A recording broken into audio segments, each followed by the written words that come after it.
So how important is camo when it comes to turkey hunting? Do you even have to have camouflage in order to turkey hunt? No.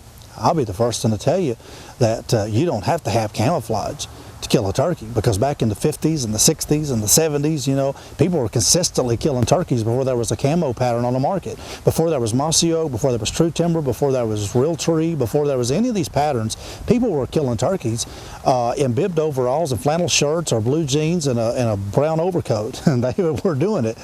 Because them old-time turkey hunters, they let nature be their camouflage. You know, they get down an old blowed-down tree, or they get up against a brush pile, or they get back in some stuff like this, and they'd have their gun barrel sticking out.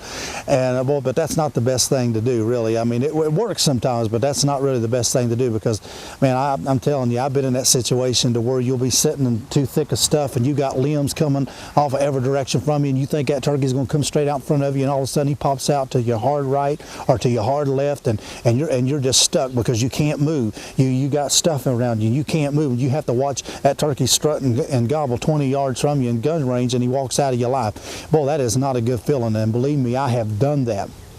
Whereas if I'd have been set up, you know, out of that stuff and just up against a tree, I'd have had full motion to swing around, maybe get on them turkeys. But so I don't set up in a bunch of thick stuff, because I don't like that. That's why I do believe camouflage is important. Now, like I said, you don't have to have it to kill turkeys, but I do think it pays off in them situations that's just not ideal, because everybody's going to have a situation to where that it's not the perfect setup, and I want good camo for them setups that's not perfect. You know, maybe I have to set up against a fence post, or maybe I have to set up against a little little bitty twigs, or maybe I have to set up against a little bitty tree, not even my size. Maybe I have to set up, maybe not set up against nothing. Hey, I've killed turkeys sitting on top of a ridge and have a turkey gobble right on top of me, maybe just right over the crest, and he's like right there and me not know it, and just have to sit down all of a sudden with nothing around me and kill him. I've done it. Now, that ain't the best scenario, but I've done it,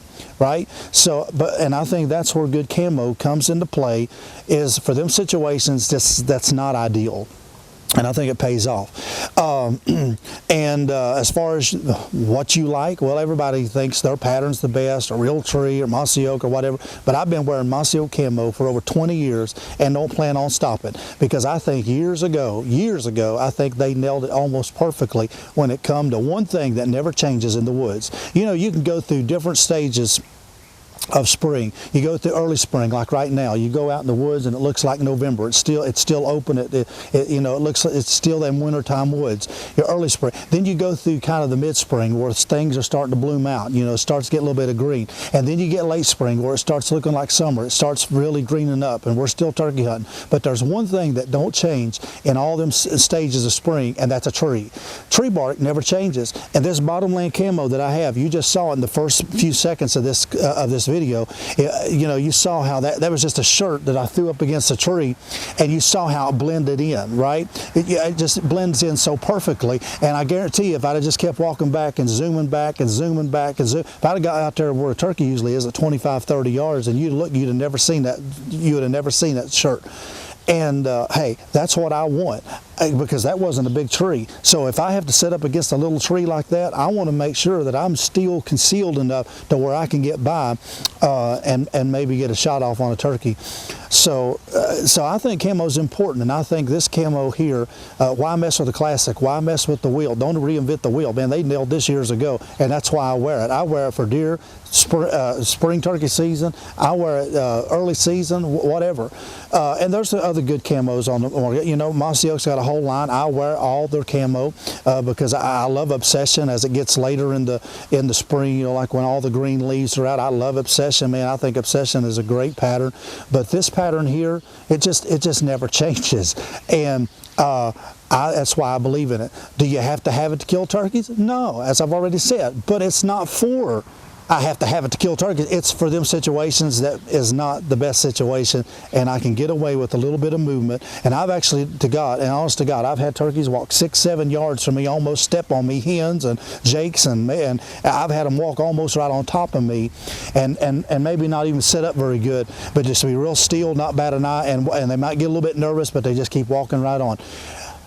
That's why I wear it, and that's why I believe in it. So, you know, that's just something that I thought that I'd address, because someone messaged me and asked me, said, do you think camo is really important? I thought, boy, that would be something really good to talk about. I don't think I've ever talked about that in all the years I've been on here, is the importance of camo.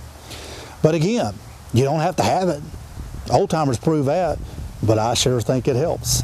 So anyway, I just wanted to address that and just just do a video on it. Anyway, join me on Facebook if you haven't already. Come over and like and follow me there, and let's share this spring turkey season together, all together, and let's just have a good, joyous season. It's going to be opening here really soon, and some of you in the South has already been sending me pictures and showing me your success, and boy, congratulations. We're going to be out there really soon. So God bless you, and we're going to be right here probably tomorrow or the next day with another good video for you, techniques or whatever we want to talk about. Hope you're enjoying this video season. God bless you, and I'll see you in the next video.